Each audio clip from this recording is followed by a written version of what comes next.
Henry Frederick of Headline Surfer. We're here today at the LPGA restaurant here in Daytona Beach. And we're here today with Ida Wright, the new school board member for District 2 out of Daytona Beach area. And you're our guest today for the Sunday Conversation. Thank you, Henry. So Ida, tell us about the feeling of election night and the results come in and it's pretty comfortable, a win, a resounding win actually. Well, actually, kind of nervous, as expected. I didn't know what the results were, but when we found out that we had in fact won, we were overjoyed, glad that we won, but we were glad that this has been a long election cycle for me and my family, so we were glad that it actually had come to an end. So election night was kind of like, you didn't have to worry about the agony of defeat, it was the thrill of victory. Exactly, exactly. This could have been the thrill of victory, the agony of defeat. For you, obviously, it was the thrill of victory. Yes. But it was kind of a sad election right from the onset. Dr. Williams passed October 1st after defeating me in the primary election. And then the governor could have either set a special election or appointed someone.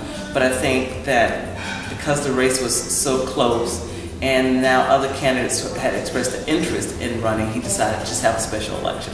Al Williams, he had been in failing health, but his wife decided to take a run at it. Did that make it a little more difficult for you emotionally, knowing that his widow wanted to see and you wanted to see?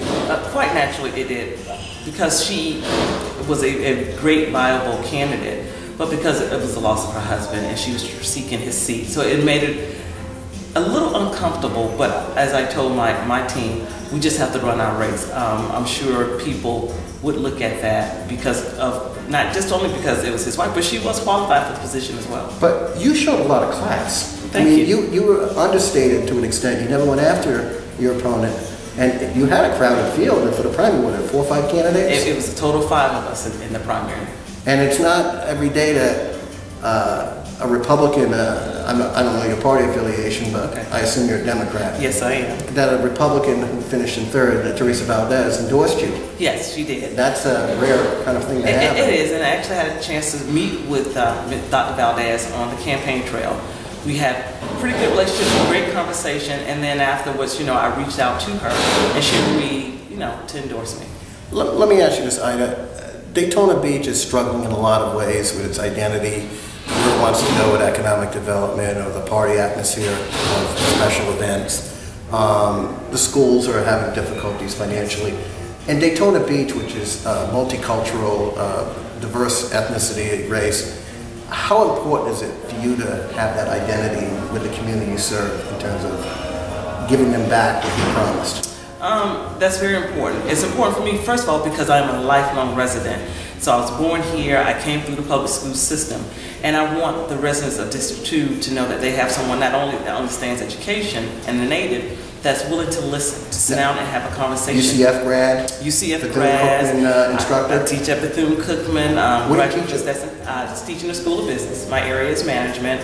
So you're an instructor? I am an instructor, wow. And primarily for the last 3 years I've been primarily working with freshmen. So it really gave me a bird's eye view of what we need to do in the K-12 to prepare our students for college. And I want my constituents to understand that I'm somebody that can come and meet with and talk to, and really understand what education is going, what we need to do for education, and as a parent, to say, hey, parents, I understand, what your concerns, your complaints, because I too have a son that's in a public school system, that's in 8th grade at Henderson Middle School. Let me ask you this. People think of the schools and they think of the unions, salaries, and it's like any institution with government, you're going to be heavy in personnel. Why is it you have these constant shortfalls where people have this perception, well, the superintendent makes X number of dollars, there's all these administrators, but you really have to have these levels to keep things afloat. And actually, Volusia County, and I've said this sometimes, is not top-heavy. We have really streamlined, and our teachers are probably one of the lowest paid teachers, not just in the state, but in the country.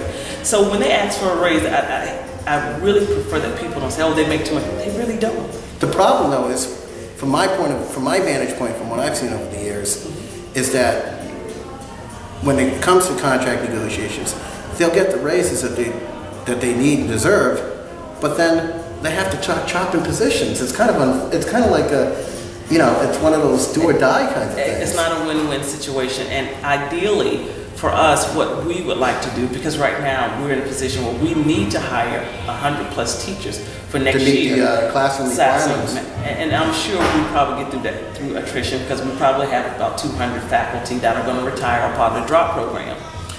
The downside is if you bring in new teachers making more money, the teachers that have been in the system a while, now what are we going to do with them? And that becomes a financial issue that we or the state will have to address. Well, I don't want to spend too much on finances because I know we're running out of time here, but let me ask you about the, you know, because we live near the world's most famous beach, whether we're in Deltona, DeLand, in our case New Smyrna, in your case Daytona, teachers are penalized because of our location, and yet if you take away the beach, there's really no difference. No difference. So what is that? That's that cost differential? It's the district cost differential, and what is the formula, and it's some complicated formula, but at the end of the day, for every dollar that we use for taxes, instead of Volusia County getting 100% of that money, it's going elsewhere. We get like 97, yeah. Some places say 96, some say 97 cents coming back here.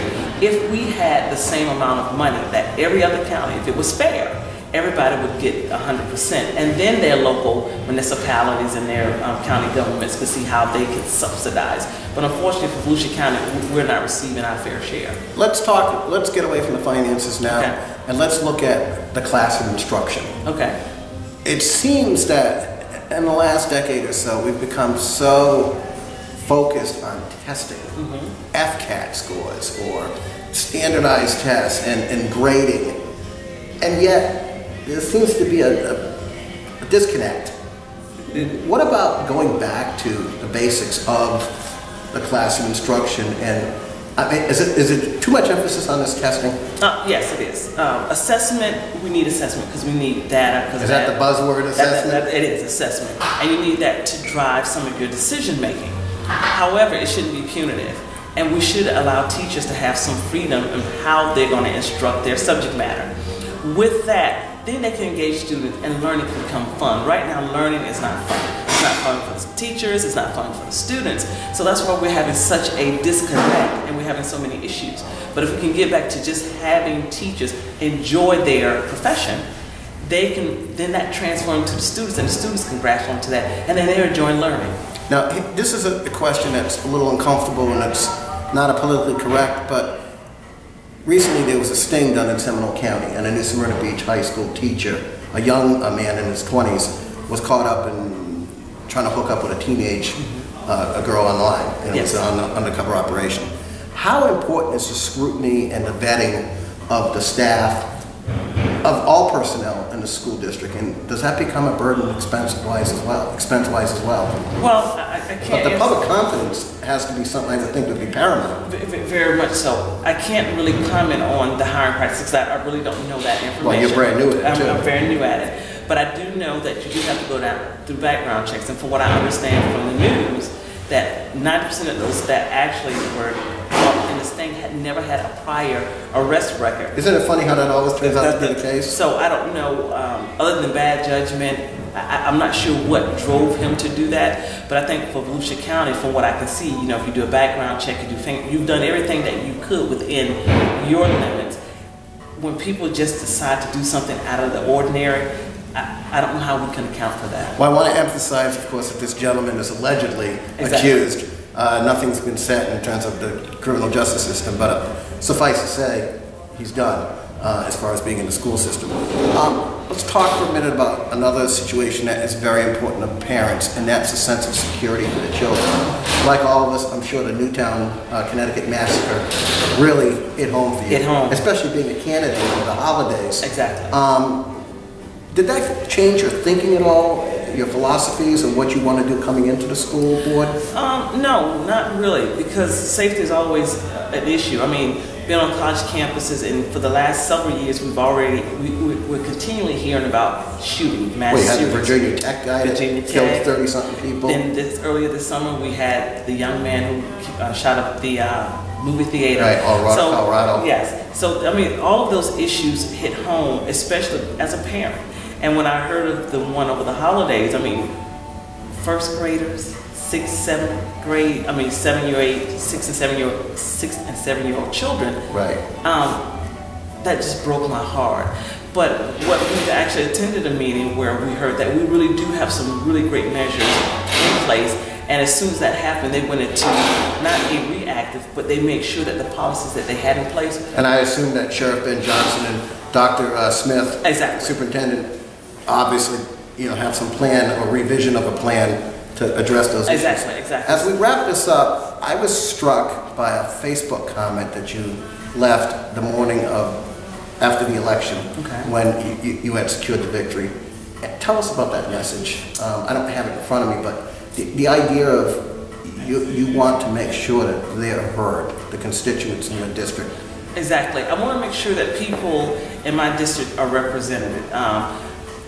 Several years ago when school closings took place, it pretty much hit District 2 the hardest. And it's very clear that our parents in our district want neighborhood schools. So as a representative for District 2, I got to make sure that we don't lose any more schools, that our children are served, that they're not bused, because they would like for them to stay home and be in walking distance.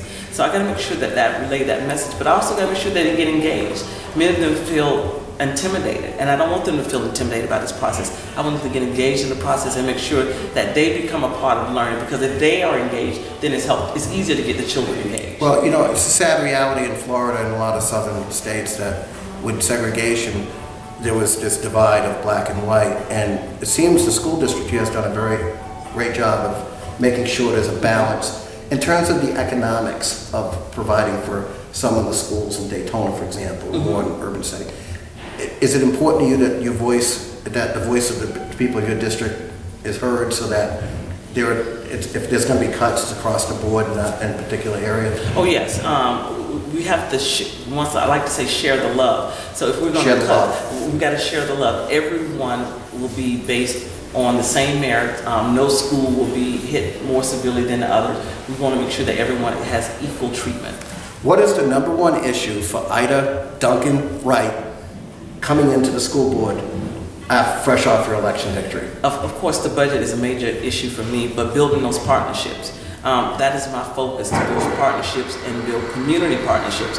I've already asked to meet with the Ministerial Pastoral Alliance of Daytona Beach.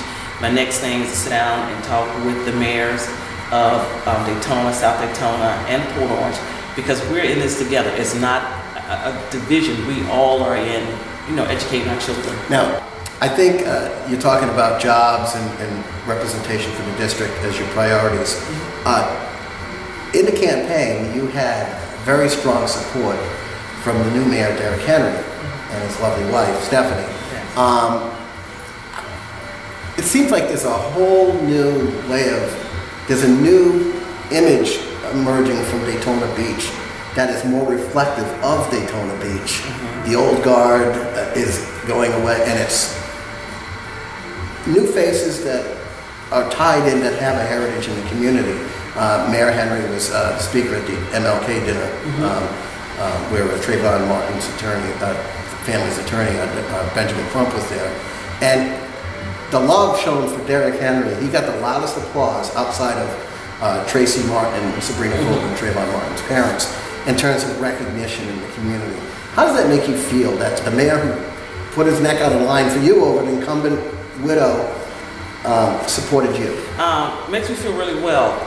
Derrick and I both grew up here, and I think that's kind of unique about many of the political figures this particular election cycle. Many of us are Daytona natives, so we have a true vested interest. Not saying that our other opponents did not, but we really do love our city, and we want to see it grow, and we just think it is time for us to stand up for what we believe in. We want to make sure that our city grows, it thrives. We want to make sure that we have economic development, but the key to that is education, and both Derrick and Dr.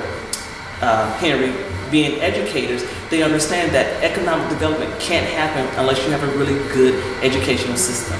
Now, and of course you were there with me at the MLK dinner, and the scholarships, four children got scholarships, and then there was the Trayvon Martin, the first one. Yes. And there was a talk about, okay, we're putting an investment in you. When you come back, you represent this community. How important is it to have opportunities to bring people so they have a job to come to? Because it seems right now there isn't a lot of opportunity for any, no matter what economic background you come from or home life, the jobs just aren't there in terms of high paying. Exactly. How important is it to get the public schools at the elementary, high school, and then the secondary, the colleges? We've got Bethune-Cookman, one of the foremost black universities in the Southeast. You've got Daytona State College, which is, affordable. You've got UCF, and you've got, of course, the Volusia schools. Is there more discussion about trying to partner up or? And that was part of my platform, that we, as a public school system, need to start looking at each of these entities and see what their specialty is. So if we're going to have a magnet program, or they say career colleges, we need to align ourselves with a college and university. I think Fred Costello said it the best today. We need to advertise to businesses that say, hey, if you come here, we have the intellectual property. We have XYZ from our colleges and universities who now have paired with our K-12 system, so you have a direct pipeline to great workers, and we want you here. And of course, Fred Costello, the former mayor of Ormond Beach and former state legislator, was talking about identifying and branding with the public school system. That must have made you feel pretty special. It does, and at the chamber breakfast. At the chamber breakfast, exactly, because his wife is a newly elected school board member as well. But during her platform, both of us kind of talked, and that was the number one focus. We have 5 colleges and universities here in Volusia County. All have unique differences, and we need to make sure that we're directly feeding into that pipeline, because when you really want to attract economic development, the first thing they want to know, do you have the people to actually sustain us in years to come? And our answer will be yes. Last question, and then we'll wrap it up. We're known as the world's most famous beach. We have the premier signature race in the world, the Daytona 500. Can the school system get a brand or an identity to sort of become something that says we're the education capital of? Yes, and we really should. Once again, going back to the fact, we have 5 colleges and universities. Volusia County should be able to brand themselves as the education county for the state of Florida, meaning that pretty much any industry you're looking for, we can service. And yeah, we could do that. As we talk about branding and want to emphasize, I work a lot with Nancy Wade, of course, here with HeadlineSurfer.com, NSBNews.net, in terms of bringing in press releases and keeping up to date on calendar items, and also looking at some of the prominent issues. Of course, being in New Smyrna Beach, we've actually covered 3 years in a row of a digital graduation where you can actually see children getting their diplomas. And people from all over the country have come back and looked at these. What do you think about having more of that emphasis on the local internet media in terms of getting the word out of the school district? That would be great, because Frisco High School graduation is probably the greatest milestone for any family and their children. And often you have family members that are unable to attend, so that would be a great avenue for those who can't physically be here to say, I witnessed it live through And it's amazing how many of these children are the internet generation, from video games on up to laptops and tablets and you name it. Exactly. Well, for Ida Wright, this is Henry Frederick of Headline Surfer. This has been the Sunday Conversation. You can catch us on HeadlineSurfer.com, NSBNews.net, VolusiaNews.net. And of course, we bring you the news 24/7. And Ida, thank you very much for being a guest on the Sunday Conversation. Thank you. Thank you. Have a good day.